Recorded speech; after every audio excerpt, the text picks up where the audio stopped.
Analogue is basically an electronic epistolary novel about a generation ship that went missing, about traditional marriage, about the ways misogyny manifests. It's basically sort of a bait and switch. It looks like a cutesy romance game, but it's really an incredibly dark sort of family drama based on a real era of Korean history.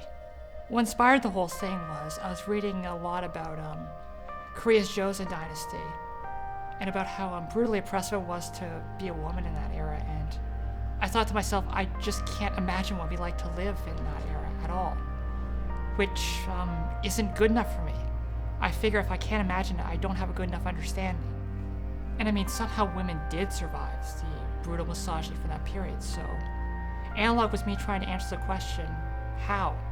How would people survive this sort of oppression? I'm drawn to visual novel because it's a unique medium for storytelling that employs the power of text, audiovisual, and interactivity common in video games. It's a medium that's still open to exploration instead of being tied too strongly to a specific genre, and I'm excited by its potential.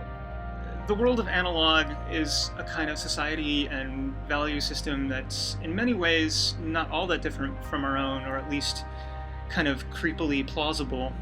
So I wanted to create something like that, something that was familiar but just like a little bit off, a little bit skewed. There are some references to traditional Korean music in the instrumental sounds and the melodies, which is mixed with a kind of synthetic, futuristic vibe. But it's also a kind of outdated view of the future. It's an old version of the future. The most important thing to me is just continue to do crazy shit. I'm not really that attached to Korean history or games about cute girls or visual novels. For me, it's really just about I want to keep telling interesting stories using the medium. Well, okay, maybe the cute girls matter to me too.